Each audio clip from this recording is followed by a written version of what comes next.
हमारे श्री ठाकुर जी महाराज अपने भक्त के बंधन में फंसे हुए हैं।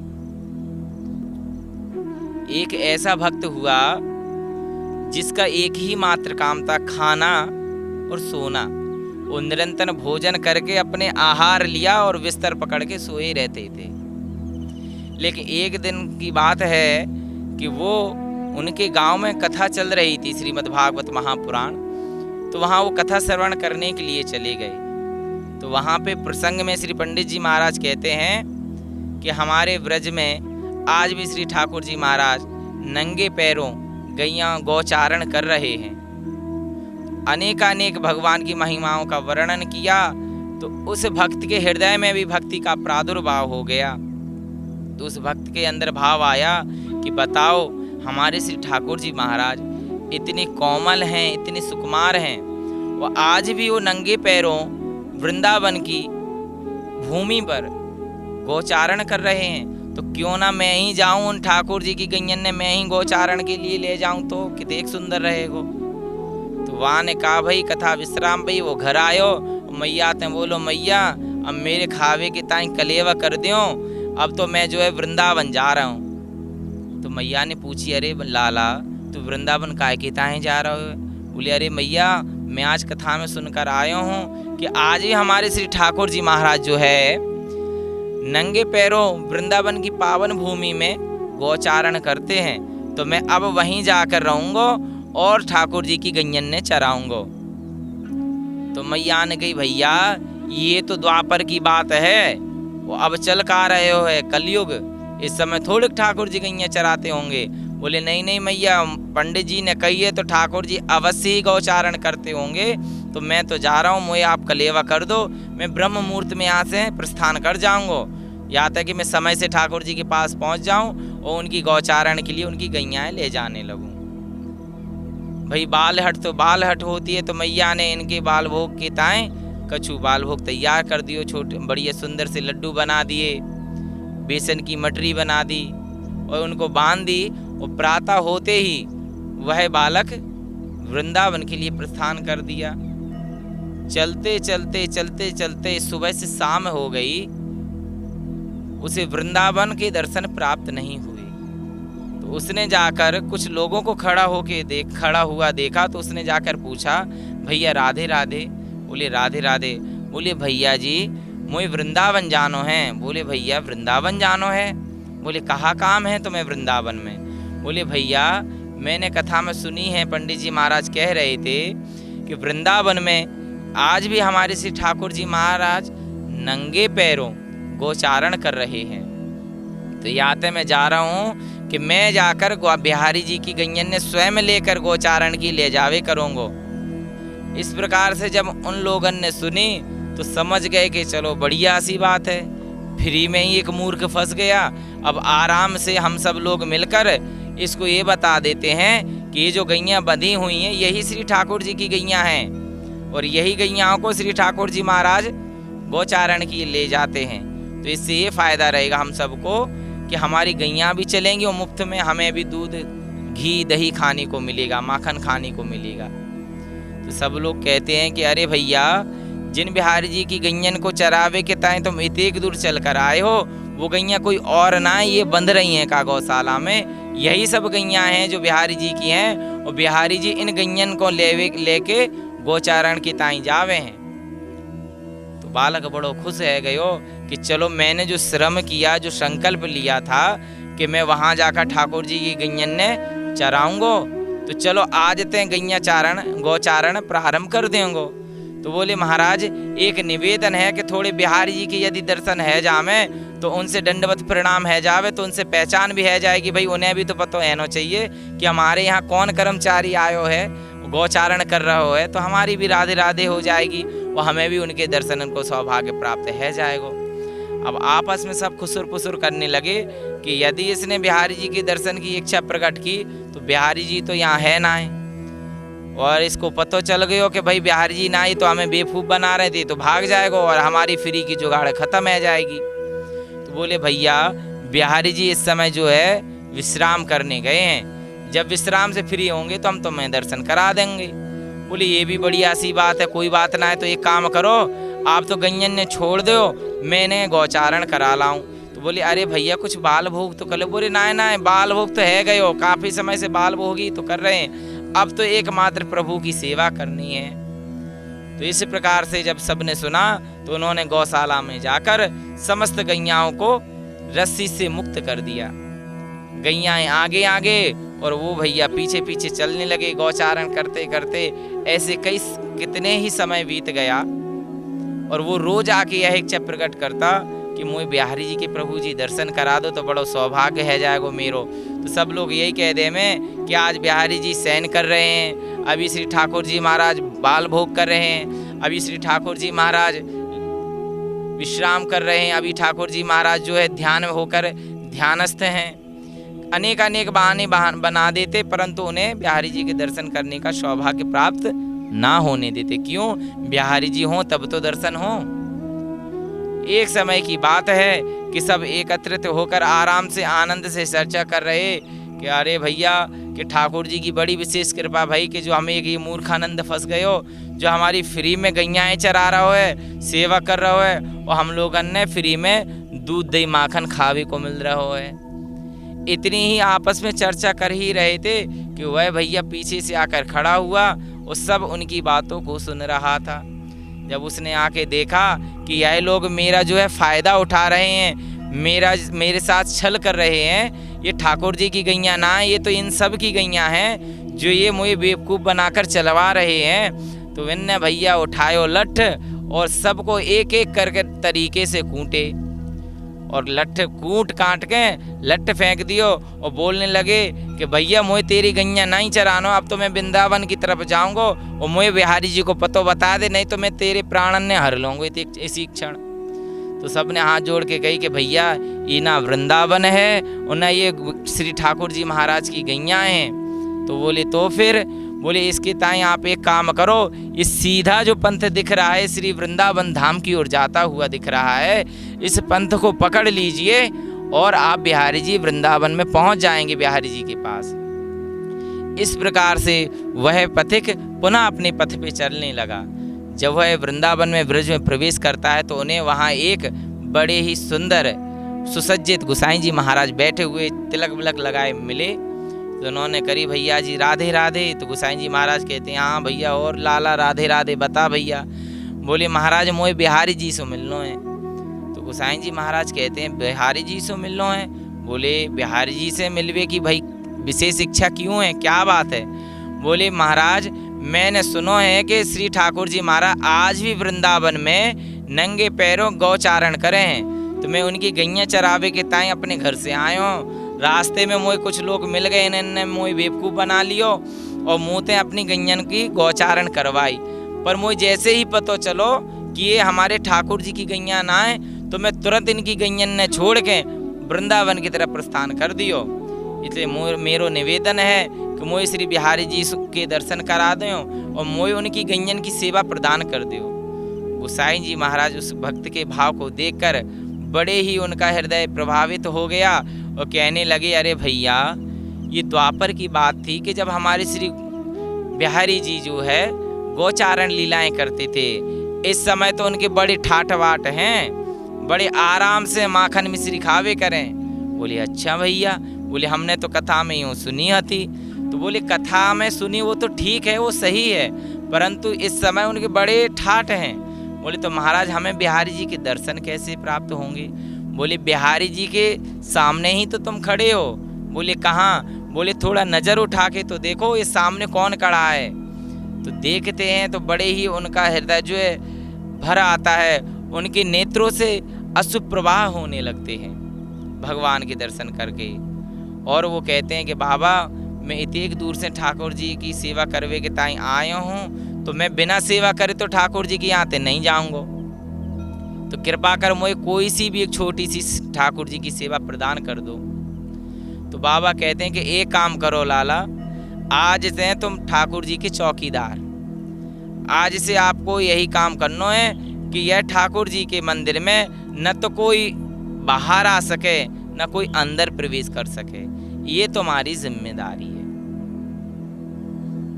तो वह बालक खुश है गए, बोले सरकार बड़ी ही हमारी सौभाग्य जो आपने मुझे इस लायक समझा, मैं अपने होते हुए इसमें न किसी प्रवेश करने देंगे और न कोई ये बाहर आने देंगे। इस प्रकार से कहकर बाबा चले गए और वह भक्त जो है भगवान के श्री ठाकुर जी महाराज के मंदिर के बाहर चौखट पे बैठ गए।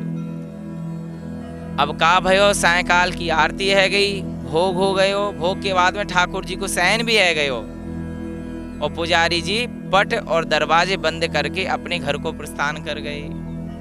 वह भक्त माला झोली लिए और ठाकुर जी के मंदिर में ठाकुर जी के दरवाजे के पास बैठे और भजन कर रहा हो, श्री राधे श्री राधे श्री राधे श्री राधे श्री राधे। तो बिहारी जी ने विचार कियो कि आज तो बहुत बुरे फंस गए, हमारो रात को समय है गयो है और ये एक ऐसो अटपटो भक्त आ गयो है कि रात को भी ये विश्राम ना करे।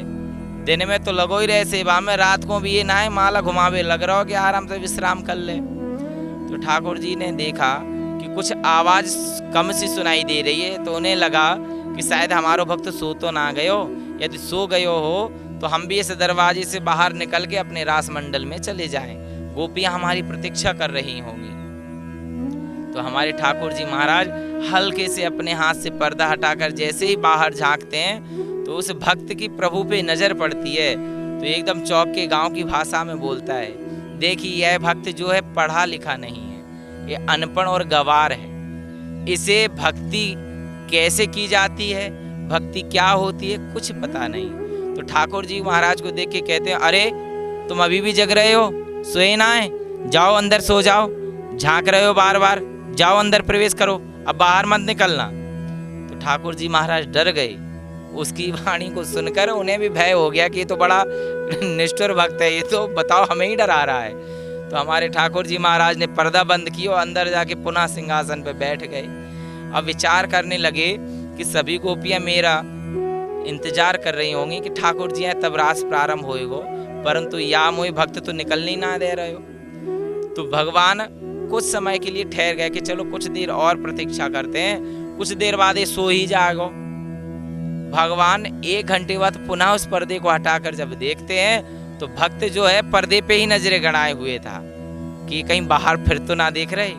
तो जैसे ही उन्होंने पर्दा हटाया और हमारे बिहारी जी के भक्त ने ठाकुर जी को जैसे ही देखो तो बिहारी जी तो कहने लगो, फिर तो एकदम गर्म हो गए, अरे मैं तुम्हारे लिए बैठा हूँ बाहर, ऐसे बार बार पर्दा हटा के मत देख, चल अंदर जाके सो जा, अगर आपकी बार तेने बाहर देखो ना तो ये लठ देख रहे हो का, ये तेरे सर पे मार दूंगा, जाके विश्राम कर, बाहर मत देख, कितनो समय है गयो तो विश्राम ना करने तो नींद ना आवत का, तू भी नींद ले और मुझे भी भजन करन दे। ठाकुर जी महाराज एकदम फिर से पुनः डर गए और पर्दा डाल के बोले, अरे श्री राम, बोलिए तो बड़ा विचित्र भक्त है, तो मुझे मारवे की ताई उद्यत है गयो है कि या तो तुम विश्राम करो वरना मैं लठ मार देंगे। तो ठाकुर जी महाराज सोचने लगे अब क्या करें, अब क्या करें। तो ठाकुर जी महाराज बोले कि भैया अब तो ये आते हैं, एक काम करें, सामंजस्य मिठा लें तो ही काम चले, वरना ये तो ना खुद सोएगो और न मुझे जावन देगो।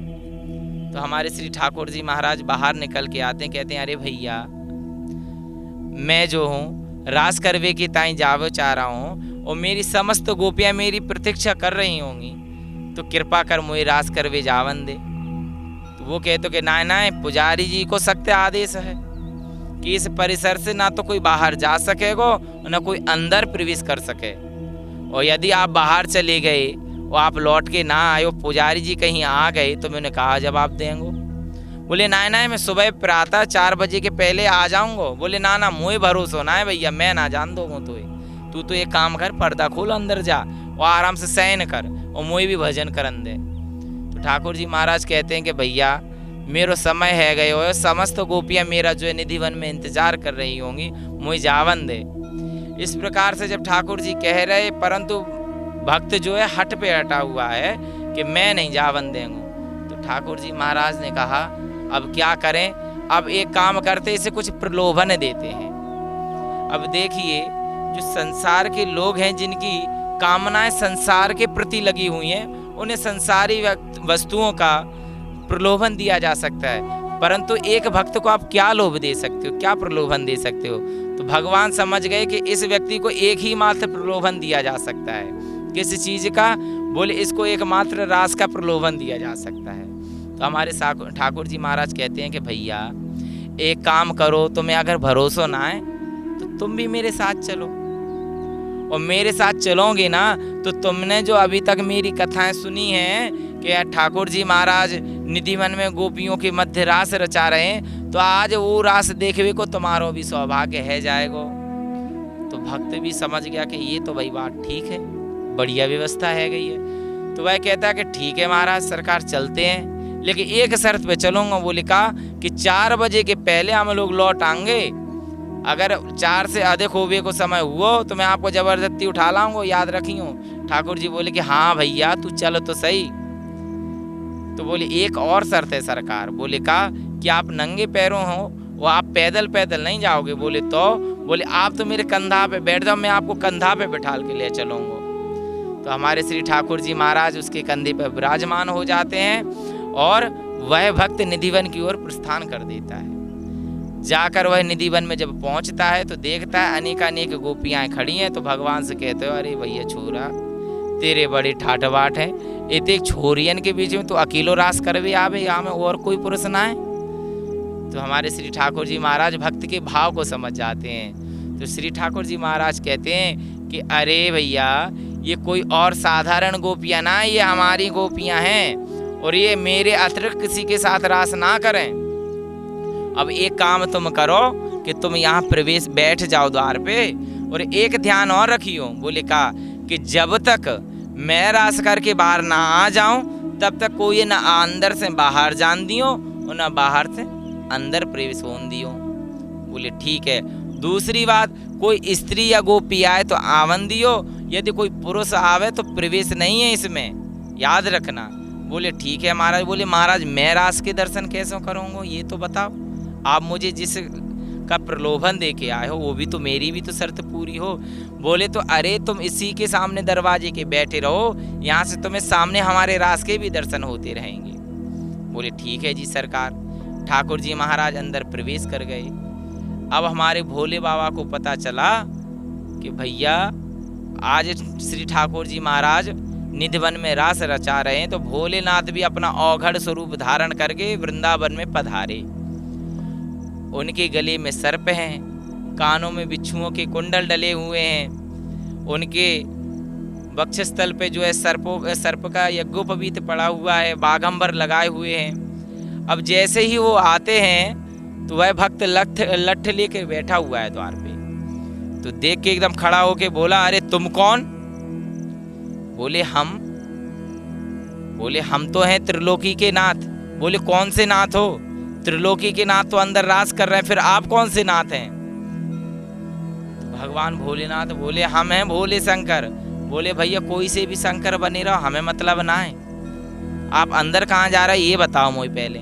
बोले भैया श्री ठाकुर जी महाराज जो है रास रचा रहे हैं, मैं उस रास में सम्मिलित है वे किताएं जा रहे हूँ। बोले भैया एक बात बता, पहली तो ये बात है कि हमारे ठाकुर जी महाराज को आदेश है कि यहाँ में गोपी स्त्री ही वर्ग प्रवेश करेगो, पुरुष वर्ग ना करेगो।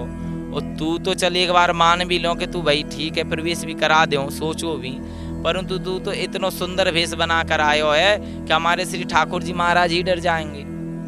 गले में सर्प डाले घूम रहा है, बिच्छू लटकाए घूम रहा है, ऐसो औघड़ स्वरूप बना के कोई रास कर आवे। एक काम कर यहाँ से जा, तो ये अंदर प्रवेश ना मिलेगो। बोले अरे हमें श्री ठाकुर जी ने ही बुलाया। बोले मैं ना जानूं, मैं तो एक ही बात जानूं कि हमारे ठाकुर जी महाराज ने कही है कि यहाँ पुरुषों का प्रवेश वर्जित है। भोलेनाथ ने खूब गर्मा गर्मी दिखाई, बड़ी बड़ी आंखें करके दिखाई, परंतु वह ऐसो हटीलो भक्त के बार बार लठिया जमीन में ठोक के बोले कि देखो जा रहे तो जाओ, नहीं 4 लट्ठे पीछे से मारेंगे तो तुम भी दादा मैया करते हुए भाग जाओगे यहाँ से। तो भोलेनाथ ने ध्यान लगा कर प्रभु से आग्रह किया कि धन्य हो प्रभु, बड़ा ही विचित्र आपका भक्त है। हमने स्वयं का परिचय भी दिया कि हम भोलेनाथ हो, तो कह रहे काहे के शंकर हम नहीं जानते, यहाँ से अपना नंदी बंदी लो और भाग लो यहाँ से। तो प्रभु भी कहते हैं कि हे नाथ अब क्या करें, हम भी खुद ऐसे ही फंसे हुए हैं, बड़ा ही अकड़ू भक्त है हमारा ही। तो भोलेनाथ यमुना जी पर जाते हैं, वहाँ यमुना जी में जाकर स्नान कर बड़ा ही सुंदर और दिव्य गोपी का स्वरूप धारण कर वो भी प्रवेश कर जाते हैं महारास में, और महारास प्रारंभ हो जाता है। अब काफ़ी समय हो गया। भक्त ने सोचा कि भाई जो है मैं ये भी तो देखूं कि प्रातःकाल होने वाली है और अभी तक हमारे ठाकुर जी बाहर नहीं आए। यदि ये मंदिर में समय से ना पहुंचे तो मैं गोसाई जी महाराज को क्या जवाब दूंगा। तो वह भक्त जो है रास में प्रवेश कर गया। जब वो जाके देखते तो हमारे ठाकुर जी महाराज गोपियों के मध्य इस प्रकार से शोभायमान हो रहे हैं जैसे समस्त आकाश में रात्रि के समय तारामंडल के मध्य चंद्र भगवान से शोभित होते हैं। तो हमारे ठाकुर जी महाराज रास कर रहे हैं और रास करते करते हमारे श्री ठाकुर जी महाराज के चरणों की पायल टूटकर गिर जाती है। वह भक्त जब यह दृश्य देखता है तो वह पायल उठा के अपनी जेब में रख लेता है। वो जब रख लेता है और प्रातः जैसे ही 4 बजने का समय हुआ, ठाकुर जी ने रास को विश्राम किया और कहा कि भैया चल पुनः मुझे खंदन पे बैठा ले, अब तो मैं थक गया हूँ और मुझे ले चल मंदिर चलते हैं अपन दोनों। वो ठाकुर जी अपने कंधन पे बैठार कर श्री राधे श्री राधे श्री राधा रमण इस प्रकार से भजन करतो बिहारी जी के मंदिर में आयो और ठाकुर जी को अंदर प्रवेश कराकर पट डाल दिए और कह दियो कि देख भैया मैं अभी भी सो ना रहे हो, ये मत सोचियो कि मैं सो जाऊंगो, अब की बार बाहर मत आइयो। अगर तो कल जानो है तो मेरो कहवो मानिए, अगर मेरो कहवो ना मानेगो तो कल ते मैं तो नहीं ले जाऊंगो, याद रखिए। तो हमारे ठाकुर जी भक्त के बस में ऐसे हैं, कह लगे ठीक है भैया हम भी विश्राम कर रहे हैं और तेरी सौगंध हम बाहर नहीं जाएंगे, अब तू भी विश्राम कर ले मेरे कहवे थे। तो बोले ठीक है आप विश्राम कर लो। ठाकुर जी विश्राम करने लगे, उसने पट डाल दिए। उसके पश्चात वह भजन करने लगा और 4 बजे का समय हुआ तो गोसाई जी महाराज ने एक पुजारी नियुक्त किया था, वह घंटी लेकर आ गया और बजाने लगा। तो जैसे ही उसने घंटी बजाना प्रारंभ किया तो वह भक्त खड़ा होकर बोलता अरे अरे अरे ये क्या कर रहे हो। बोले अरे क्या कर रहे हैं मतलब 4 बज गए हैं, ब्रह्म मुहूर्त है, इस समय जो है बिहारी जी की सेवा का समय है गयो है, तो हम बिहारी जी की सेवा कर रहे हैं। बोले अरे बिहारी जी की सेवा तो ठीक है कर रहे हो, परंतु तुम्हें ये पतो है का कि तेरो बिहारी जो है बड़ो ही रसिया है, रात को 12 बजे घूमबे की ताए निकले और छोरियन के संगे नाचबे करे और अभी आके विश्राम की हो, जैसे तैसे मैंने भाई विश्राम करायो है और तुम घंटी बजा कर भाई फिर से उठा देंगे। बोले अभी मत ही करो, अभी वो थका हुआ आया है उसको सोने दी। तो पुजारी जी ने समझा कि कोई पागल वागल है। देखिए भक्ति को एकमात्र प्रभु ही जानते हैं, वरना संसार की नजरों में तो पागल ही होता है। संसार के लिए वो एकमात्र पागल है, लेकिन जो भगवान की भक्ति में रम जाता है तो उसके रोम रोम में श्री हरि महाराज की भक्ति विराजमान विद्यमान हो जाती है, उसका सर्वस्व देह हरिमय राममय हो जाता है। तो भगवान की भक्ति में वो इतना सराबोर है कि पुजारी जी को भी वो पागल दिख रहा है, लेकिन उसकी भक्ति का भाव एकमात्र हमारे बिहारी जी जानते हैं। तो कहने लगा कि अरे भाई बिहारी तो सोए हैं, रात भर तो शयन करा दिए थे, सो लिए होंगे, अब तो समय हो गए हो, अगर इस समय हमने इनका जो है सेवा ना करी तो इनकी फिर आरती कैसे होगी ब्रह्म मुहूर्त में। बोले देख भैया ये मैं कुछ ना जानो, बिहारी जी हमारे अभी आए हैं, मैं स्वयं लेके आया हूँ अपने कंधे पे बिठा कर, इनको विश्राम को समय है, इस समय आप नहीं जगा सको। यदि आपने जरा सी भी उद्दंडता की तो महाराज ये डंडा देख रहे हो का, आपको भी 4 उठा के मार देंगे, याद रखना। यहाँ से उठाइए अपनी दंड कमंडल, आप भी बाहर जाइए, हमारे ठाकुर जी जग जाएंगे, वो मुँहते जब कहेंगे तब मैं बुला लूँगा, तो आरती और सेवा कर दी हूँ, अभी कोई ज़रूरत ना है। तो पुजारी जी को बड़ा बुरा लगो और उन्हें भी लगो कि मूर्ख है, दिख ही रहा है पागल सा, कहीं सच में आने लट्ठ मार दिए तो हमारी हड्डी पसली टूट जाएगी। तो बोले ठीक है हम तुम्हारी गोसाई महाराज से शिकायत करेंगे।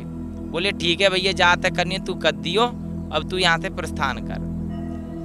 भोर भई समय 7:30 का हुआ, गोसाई जी महाराज पधारे। तो गोसाई जी महाराज से पुजारी जी जब कहते हैं तो गोसाई महाराज ने पूछा अरे भैया तो ने बिहारी जी की आज सेवा क्यों ना होने दी, बिहारी जी को सेवा को समय है गए हो, तो पुजारी जी जब आ गए थे तो उन्हें सेवा करने देते ना आप। तो बोलते हैं कि महाराज आपके जो बिहारी जी है ना बड़े ही रसिया हैं, रात्रि के समय जब सब सो जामे का तो यह अपने कक्ष से निकलकर रास करवे के ताई एक बंसो बना रखो बा में जावे और कई छोरियां यहाँ रह उनके मध्य में जाकर रास करे ये। तो गोसाई जी महाराज को लगा कि ये हम इतने दिन से पूजा कर रहे हैं और ये ठाकुर जी की रास की बात कर रहा है, मतलब यहाँ को रास के दर्शन। बोले तो भैया आपने देखो का? बोले अरे महाराज मैं इनको रात को अपनी यूं कंधा पे बिठार के ले गयो और मैंने इनको कुछ बोलते हैं, अब भक्त को जगह का नाम पता नहीं था। तो बोले निधि वन, बोले हाँ हाँ ऐसा ही कुछ बोले थे, उसमें हम जाके छोड़े हैं इनको और वहाँ पे कई गोपियाओं के मध्य में बीच रास रचाए हैं। तो पुजारी जी के मन में विचार आया कि हमारा पूरा जीवन निकल गया। गोसाई जी बोले हमारा पूरा जीवन निकल गया, आज तक हमें अपने बिहारी जी की एक सुंदर सी छोटी सी भी छटा के दर्शन नहीं हुए। ये 2 दिन ते आयो है का और ये कह रहा हो कि मैंने बिहारी जी को कंधन पे बैठा के रास करावे ले गयो। तो गोसाई जी महाराज को विश्वास ना भयो। गोसाई जी महाराज बोले ऐसा कहीं हो सके भैया, कि तू 2 दिन ते आया तो बिहारी जी ने दर्शन दे, तू इतने बड़ो भक्त है का? बोले मैं जानतो कि मेरी ये बात न कोई ना माने गो, समझ रहे हो का? ये आके ताई मैं एक प्रमाण लेके आयो। बोले का? बोले प्रमाण ये है, उसने जेब में हाथ डाला और ठाकुर जी महाराज की पायल यूं सामने कर दी। बोले ये देख लो तुम्हारे जो छोरा है ना बिहारी जी, या की ये पायल है। गोसाई जी महाराज का जब चित्त पड़ा तो बोले ये तो हमारे श्री बिहारी जी की पायल है। बोले आपके पास कहाँ से आई? बोले हमारे पास कहाँ से आई, जिस समय तुम्हारे बिहारी जी रास कर रहे थे का वह समय उनके पैरों ते ये टूट के गिर गई। तो मैं समझ गया कि मैं सुबह कहूँगा तो कोई मानेगो ना, तो प्रमाण में किताई मैंने वो अपनी जेब में रख ली और ये रही। और आपको भरोसा ना होए तो जाके अपने बिहारी ये देख ले, वो खड़ो होगो तो बाकी एक पैर में पायल नहीं होगी। गोसाई जी महाराज ने सोचा तो देखे कि पट भी लगे हुए हैं, गेट भी लगे हुए हैं, तो बिहारी जी कैसे बाहर आ सकते हैं और ये कैसे अंदर जा सकता है। तो जब पट हटाकर गेट खुलवाए तो देखा हमारे श्री बांके बिहारी लाल खड़े हुए हैं बांकी चितवन लेकर, और उनके एक पैर की पायल गायब है, उनकी एक पैर में पैजनिया नहीं है। तो पुजारी जी महाराज यह दृश्य भक्ति भगवान और भक्त का देखकर उनके नेत्र सजल हो गए और श्री ठाकुर जी महाराज के चरणों में प्रणाम कर भक्ति के चरणों में प्रणाम करने लगे कि धन्य हो आपकी भक्ति कि आज आपने स्वयं श्री ठाकुर जी महाराज को अपने कंधों पर बिठाकर महाराज के लिए ले गए और यहाँ लाकर उन्हें शयन कराया। इसलिए आज से वृंदावन बिहारी लाल की प्रातः ब्रह्म मुहूर्त में नहीं 8 बजे सुबह ही आरती होगी। तो आज भी हमारे व्रज में बिहारी जी की मंगला आरती तो होती है, परंतु उनकी जो विशेष श्रृंगार आरती जो है सुबह 8 बजे होती है, क्योंकि वहाँ यह भाव आज भी मानते हैं कि आज भी हमारे वृंदावन बिहारी लाल गोपियों के मध्य रास रचाने के लिए जाते हैं और आकर वो थक जाते हैं तो वो शयन करते हैं। बोली वृंदावन बिहारी लाल की जय।